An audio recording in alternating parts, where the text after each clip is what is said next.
Hello, and welcome to Hedgehog Storytime, where I read my weird original fiction.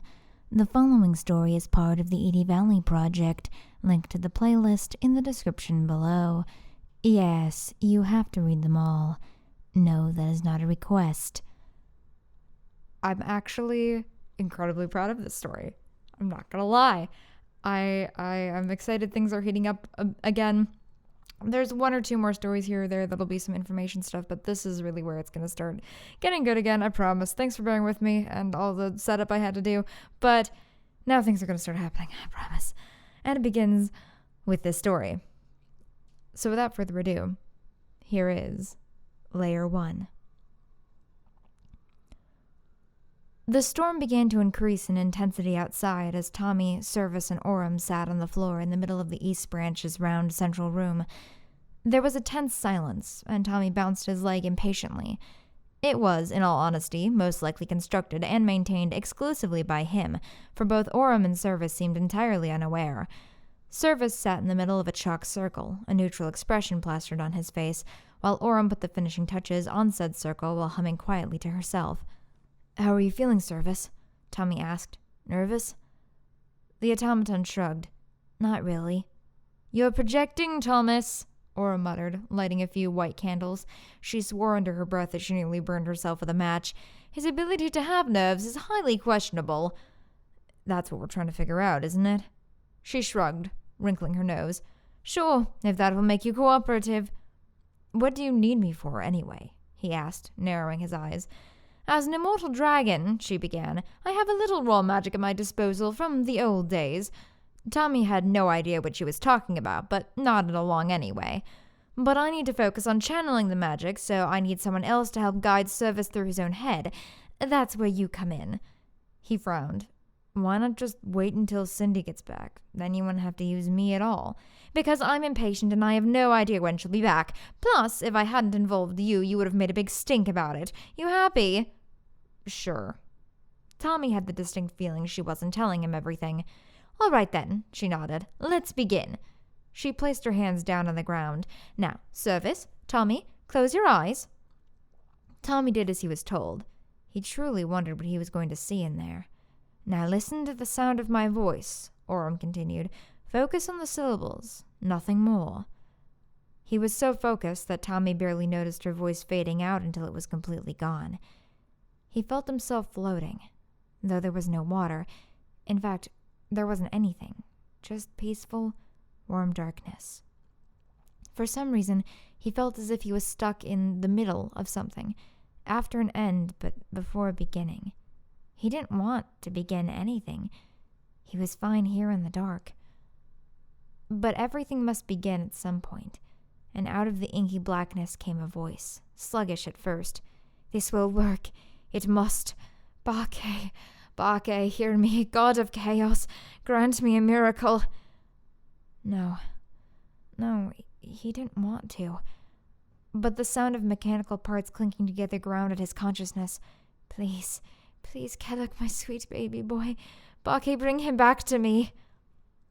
Lightning flashed in a dark room, and a woman stared at him, grease and blood on her face in swirling patterns. Her hair and eyes were wild. She laughed and cried and screamed as she saw his eyes open.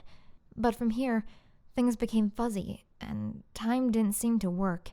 The woman was laughing. Then she was crying, hugging him, then shaking him. Outside the window it was sunny, then dark. "My boy, my sweet boy. Why would you talk to me? I love you, I love you, I love you. I'm your mother! Say something! Speak to me!" The slap hit him in slow motion, and the momentum carried him down to the ground with no resistance. "I've failed. Bake, why have you cursed me?" Rain battered the windows of the high tower room. "This is not my son! I've defiled him for this thing. His skin, his eyes, his heart, they're all here, so why aren't you him?" She shook him, and his metal insides rattled. "Why aren't you him?" His chest became wet with her tears, but he could not feel it. All he could do was stare. If he wanted, he could move. But why? What was the point? So he did nothing as his mother picked herself up from the floor, stumbled over to the window, and threw herself out of it. The sound of her body landing far below nearly blended in with the rain. and he was alone. He sat on the floor of the tower room. Was he waiting? He didn't think so. He might just be sitting. At one point he was alone, and at one point he wasn't. At some moment the door opened and someone muttered, "What has Mother done?" A name came to him, unbidden, some memory stored in these eyes. Morna. The young girl propped him up upon the bed, and he watched as she cleaned up all the metal and blood and gore from the floor and the walls and the rest of the room, looking perfectly calm. And then, once the room looked as if it had never been defiled by desperate desire, she sat down and cried. She looked at him, touched his face and hair, and sobbed. No one else came to see him. Either they didn't know, or just didn't want to. Only Morna, 1 second a girl, the next a woman, and back again in the blink of an eye. She grew and changed, and he did not. No shifting in his metal bones, no beating of the cold heart. She never said much, just that she was sorry. Every time, she was sorry. And then one day she was leaving. She was leaving, and he could tell that she was not coming back. It was the look in her eyes, but he couldn't respond, couldn't say anything, could barely move any more, for his joints had nearly rested together. He felt something, an echo of something, coming from his skin and his eyes and the dead heart that sat in his chest. Kellic would have missed her. Something in his head was screaming, the heart weighing him down, but he couldn't do anything to stop it. Morna was at the door, going. He raised his hand and waved. Then it was quiet. For a very long time. Dead silent. As if not just this room, but the whole castle had fallen asleep. He used to be able to hear faint noise, life from below. Now there was just nothing. A house in mourning for a sister who had not yet died, and a brother long gone. Until the storm. Until the stones fell down upon him and the waves came crashing in, but he felt nothing. He heard all the people crying and dying, the continent splitting apart at the center, falling into the sea. The foam overtook him, filled his mouth and nose and all the spaces between his gears, sloshing around and filling him entirely. The world was water, and nothing else existed anymore. He floated on a piece of wood, all that remained of something, whatever it had been. What did it matter? He would have let go of the driftwood and allowed himself to sink to the bottom of the depths, down forever and ever and ever, except that his arm was now rested completely in place. Nothing happened. Nothing changed except the waves, crashing and burying him over and over, and so with nothing at all above or below or inside, he slept. He didn't even wake when the dragon plucked him from the sea with her talons, driftwood and all, and carried him far away. For a moment, Tommy came back to himself again. He felt something, an indescribable sadness, hollow and empty. Was this how Service felt? All the time? Service! Orum's voice cut through the memories. What are you doing? Skipping. The word almost seemed to come from Tommy's mouth. Almost. Showing. Need to show. Tommy. And then, more clearly than any of the other memories, like wiping off a bathroom mirror, he saw something. A hallway. Wait. He remembered this hallway. The hushed air, the unbearable fear and tension. This was St. Adelaide's.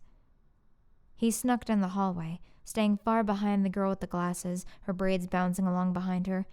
He couldn't stop. Orum's voice in his ear had told him to, an order he couldn't disobey.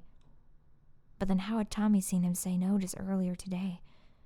He followed along behind Glasses Girl, watched her look left and right, and then pull out a card key and insert it into a door. With a screech, the door opened into an elevator, which he slipped into. It descended, and he waited. The elevator returned, but did not close. It didn't even cross his mind that this was probably a trap. He didn't think anything. He had an order, follow her, and so he entered the elevator, still thinking nothing of it as it closed behind and began to descend on its own. Below, he felt no fear at the horror show in front of his eyes, didn't look at the bloodstains on the concrete floor, didn't feel the misery, thought nothing of Mike Miller's screams, until Orum's voice told him to follow the sound. Then they were everything. So he found himself in a room with a glass container of something and a boy strapped to a chair, forced to stare into it. There were no orders in his head. Usually he would have just waited, but he instead found himself looking through the glass. The thing on the other side, it was screaming. Not screaming like you could hear with your ears, but an endless scream that shook the void between worlds. He tilted his head, tapped a finger to the glass. A million thoughts turned his way. The truth stared at him, and he still felt nothing. Until a wisp floated cautiously through the glass, and when he didn't move, pierced directly into his eye. And the world exploded. And all those things locked down somewhere in the memory of his flesh broke their chains and laughed and cried and roared into the void, rampaging around inside him. Free at last, and the sound filled his ears, but then he realized that the sound was not inside him at all, but from him, his mouth filling the world. Because Morna was dead, and the world was a very dark, cold, sad place.